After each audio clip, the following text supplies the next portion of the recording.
Udah kelihatan? Belum.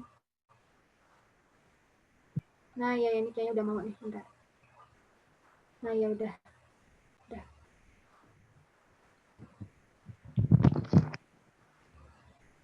Oke, selamat pagi semuanya. Saya mulai saja. Selamat pagi semuanya, salam sejahtera. Saya Kemal Wicaksono, NRP 25 2017 111. Di sini saya akan mempresentasikan mengenai proposal tugas akhir saya tentang pemulihan tanah tercemar limbah B3 peleburan di Kabupaten Jombang. Pertama-tama saya ucapkan terima kasih kepada Teh Meida selaku asisten DPDP dan juga kepada teman-teman sekalian yang sudah datang pada saat saya berpresentasi ini.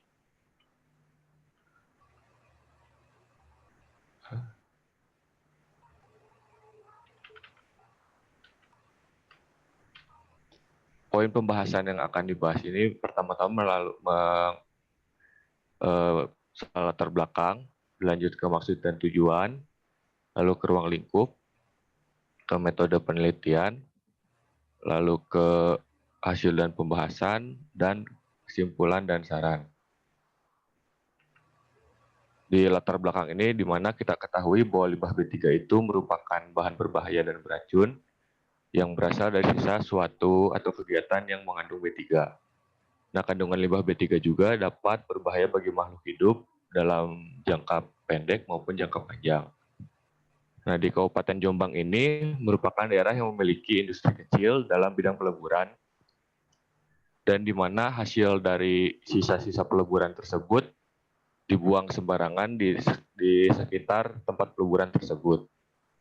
Nah, pada tahun 2017 ini, Direktorat Pemulihan Kontaminasi dan Tanggap Darurat Limbah B3 telah menyusun kelayakan dan DED dan mendapatkan temuan sebaran limbah B3 dengan luas 51.367 meter persegi dan volume kontaminasi sebesar 96.470 meter kubik yang terdapat di 188 titik yang tersebar di 4 kecamatan di Kabupaten Jombang. Maksud dan tujuan dari tugas akhir ini, yang maksudnya itu penulisan tugas akhir ini untuk mendapatkan pedoman teknis dalam pelaksanaan pemulihan lahan terkontaminasi limbah B3 secara terperinci yang terjadi di Kabupaten Jombang.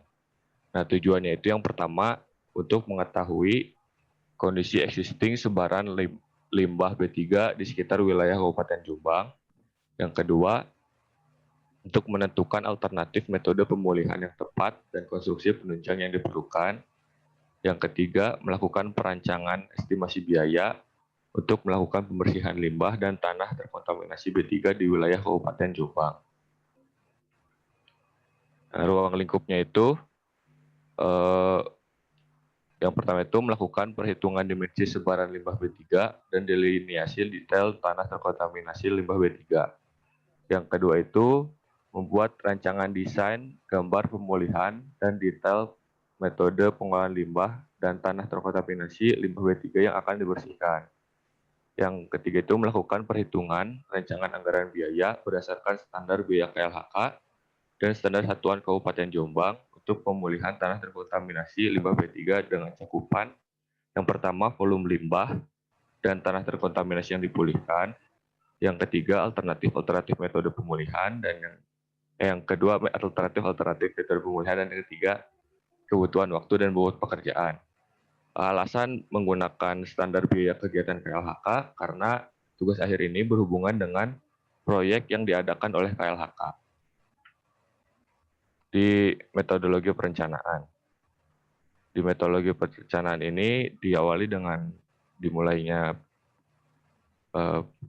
tugas akhir ini, lalu dilanjut dengan studi literatur, lalu dilanjut lagi dengan pengumpulan data, di mana pengumpulan data yang digunakan adalah data primer dan data sekunder. Data primer yang digunakan yaitu pengukuran luas dan kedalaman limbah B3, lalu pengukuran luas dan kedalaman tanah yang dimaksud di situ, dan pengukuran luas dan kedalaman tanah tercemar. Yang data sekundernya itu ada gambaran umum wilayah tercemar. Lalu dilanjut ke persiapan penelitian, itu ada persiapan lokasi yang akan dijadikan tempat sampel, lalu dan persiapan alat dan bahan. Selanjutnya itu pengumpulan data pencemaran limbah B3 di Kabupaten Jombang. Dan selanjutnya pengolahan data dan analisis yang dimana terdiri dari delineasi wilayah tercemar limbah B3, terus melakukan pembuatan gambar area tercemar limbah B3, lalu analisis metode pemulihan yang sesuai. Terakhir itu selesai.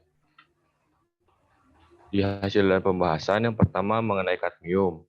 Nah, di situ pada penurunan parameter kadmium di Das Citarum, responden lebih memilih program penanganan limbah industri.